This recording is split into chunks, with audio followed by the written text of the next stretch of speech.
नमस्कार. आपल्या सगळ्यांचे महाराष्ट्र सोशल न्यूज चॅनलमध्ये हार्दिक स्वागत. चला वळूया तर एका नवीन बातमीकडे. आजची बातमी. धुळे येथील पत्रकार परिषदेत दिव्यांग जनसंवाद फाउंडेशनचे राष्ट्रीय अध्यक्ष अमोल वाळके यांनी दिव्यांगांना सन्मानाने जगण्यासाठी दरमहा किमान 6,000 रुपये पेन्शन देण्याची मागणी केली. तसेच रोजगाराच्या अधिक संधी उपलब्ध करून देणे, वर्क फ्रॉम होम सुविधा वाढविणे आणि दिव्यांग हक्क कायद्याची प्रभावी अंमलबजावणी करण्याची मागणीही त्यांनी शासनाकडे केली. इथे उपस्थित माझे सर्व पत्रकार बंधूंनो आणि भगिनींनो, 36 जिल्हे, 9 महिने, 55 मागण्या आणि 600 निवेदन अभियान या पूर्ण महाराष्ट्रभरामध्ये सुरू आहे. या महाराष्ट्रामध्ये एकूण 55 ते 60 लाख दिव्यांग आहेत आणि या दिव्यांगांना त्यांचे अधिकार, त्यांचे हक्क मिळवण्याकरता आम्ही 55 मागण्या या महाराष्ट्र सरकारला, महाराष्ट्रातील सचिव प्रशासनाला आम्ही मागितलेल्या आहे. त्यामध्ये आमच्या प्रमुख मागण्या आहेत की दिव्यांग पेन्शन ही दिव्यांगांकरता खूप महत्त्वाची आहे. जसं प्रत्येक सरकारी अधिकाऱ्याला एका निश्चित तारखेवरती पगार येत असतो, तसाच दिव्यांगांना प्रत्येक महिन्याच्या 5 तारखेला त्यांची जी पेन्शन आहे ती मिळावी असं आमचा आग्रह या सरकारला आहे, प्रशासनाला आहे आणि ते देऊ शकतात. 3-4 महिने लोकांचे पेन्शन येत नाही, ती पेन्शन एका निश्चित तारखेला मिळावी हे आमचा आग्रह आहे.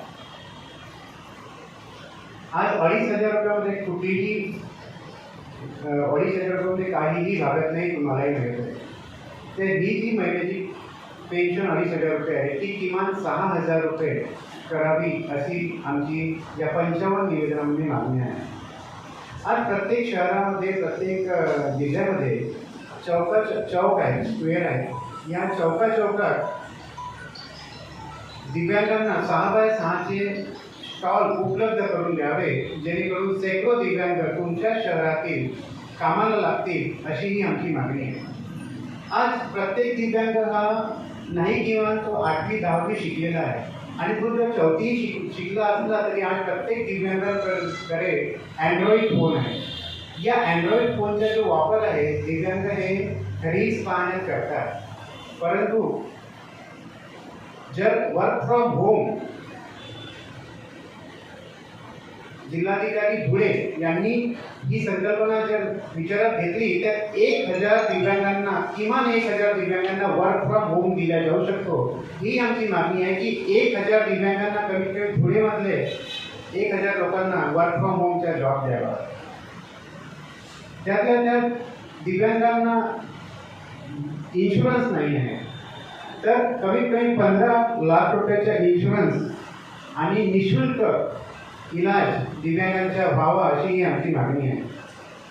आज जे दृष्टीबाधित दिव्यांग आहेत, ज्यांना डोळ्याचा प्रॉब्लेम आहे, त्यांच्याकरता सुविधा नाही आहे, पण ते सुद्धा दिव्यांग आहेत. तर असे जे 40% दिव्यांग आहेत त्यांनाही शासनाच्या सर्व योजना या दिव्यांगांना लागू व्हाव्या अशी आमची मागणी आहे. आता दिव्यांग व्यक्तींचे मुलं जे आहे ते शाळेमध्ये शिकायला जातात. यांना 2,250 रुपये ही प्रतिमाह गव्हर्नमेंटतर्फे दिल्या जाते. परंतु त्यामध्ये कंडिशन आहे की एक दिव्यांग, एक आईवडीलपैकी जर एक कोणी दिव्यांग असेल तर त्याला ती योजना मिळणार नाही. दोघंही दिव्यांग पाहिजे. मग आता याच्याकरता काय, दुसऱ्यांनी तुमचं दिव्यांग व्हावं काय? मग आपण जी योजना राबवतो की दिव्यांग आणि दिव्यांगांनी लग्न करावं, मग ते लग्न कसं करतील? त्यामुळे आमचा आग्रह आहे की घरामध्ये एक दिव्यांग जरी असला तरी त्यांच्या मुलांना 2,250 रुपये जी योजना आहे ती लागू करावी. बालसंगोपनची जी योजना आहे. त्यानंतर आज दिव्यांगांच्या जर आपण संख्या पाहतो म्हटलं तर प्रत्येक जिल्ह्यामध्ये भरपूर दिव्यांग आहे. आज तुमच्या धुळे जिल्ह्यामध्ये नाही म्हटलं तरी 35,000 दिव्यांग आहे. 5 जिल्हे मिळून 5 जिल्ह्यामधली जर संख्या पाहतो म्हटलं तर 2-2.5 लाखाच्या घरामध्ये ही संख्या जाईल. मग दिव्यांगांचं नेतृत्व का नाही राहायला पाहिजे? दिव्यांगांना सुद्धा अधिकार आहे नेतृत्व करण्याचा.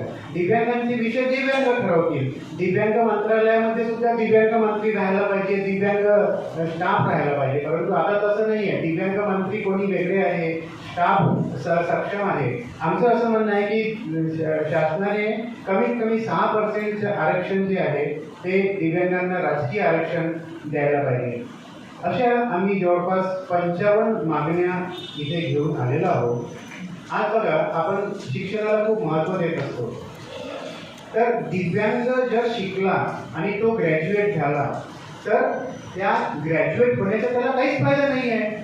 कारण सक्षम व्यक्तीकरता जॉब नाही आहे तर दिव्यांगांना जॉब देणं कठीण झालेलं आहे. मग दिव्यांगांच्या पुढे शिकण्यासाठी मोटिवेशन काय आहे? त्यामुळे आमच्या सरकारला आणि प्रशासनाला असं म्हणणं आहे की जे दिव्यांग किमान ग्रॅज्युएट झालेले आहेत एक तर त्यांना 15,000 रुपये महिन्याची मानधन द्या, नाहीतर तुम्ही त्यांना एक परमानंट शासकीय जॉब द्या, जेणेकरून जे दिव्यांग कमजोर आहे, अशिक्षित आहे, शिक्षणाचे त्यांच्याकडे मोटिवेशन नाही आहे तर ते ग्रॅज्युएट जर होतील तर त्यांच्याकडे शिक्षणाचं मोटिवेशन राहतील. आज ई रिक्षा जर तुम्ही दिव्यांगांना दिला तर प्रत्येक जिल्ह्यामधले शेकडो दिव्यांग हे कामाला लागू शकतात. तर प्रत्येक जिल्ह्यामध्ये माननीय कलेक्टर यांच्या अध्यक्षतेखाली माननीय जिल्हा परिषदेचे CEO, दिव्यांग सक्षमीकरण विभागाचे अधिकारी यांच्या फंडमधून दिव्यांगांना ई रिक्षा द्याव्या. तर 1 लाख ई रिक्षांची आमची मागणी आहे, ज्यामध्ये प्रत्येक जिल्ह्यामध्ये येणाऱ्या 2029 पर्यंत 2700 ई रिक्षा द्याव्या, जेणेकरून 2700 दिव्यांग जे आहेत ते कामाला लागतील, आमची अशी मागणी आहे. असे आम्ही 55 विषय घेतलेले आहे. त्यातल्या तर एक विषय खूप महत्त्वाचा आहे, तुम्हा सर्वांना वाटेल तो योग्य आहे. आज महाराष्ट्रामध्ये 288 आमदार आहेत. या 288 आमदारांनी सर्वप्रथम तर त्यांच्या कार्यालयामध्ये किमान 2 लोकांचा त्यांना स्टाफ तर हमखास राहतो जे ड्राफ्टिंग करतात किंवा नोटीस बनवून देतात. असा 2 लोकांचा स्टाफ जर त्यांनी ठेवला ते किमान 500 दिव्यांग कामाला लागू शकतात. दिव्यांग या MLAच्या आमदारांच्या ऑफिसमध्ये. तर असेही त्यांनी उपक्रम करावे आणि प्रत्येक आमदारांच्या निधीमध्ये किमान 30 लाख रुपये त्यांना निधी मिळतो. हा निधी दिव्यांगांवरतीच त्यांनी खर्च केला तर एक आमदार 10 लोकांना ई रिक्षा वाटप करू शकतो, एवढी ताकद एका आमदाराची आहे. असे आम्ही 55 विषय आहे, भरपूर विषय आहे. तुमच्या वेळ मी जास्त घेत नाही. बाकीचे विषय तुम्ही पाहून मला प्रश्न विचारू शकता. बातमी आवडल्यास चॅनलला लाईक व सबस्क्राईब करा व दररोज अशा नवनवीन बातम्या पाहण्यासाठी चॅनलला फॉलो करा. धन्यवाद.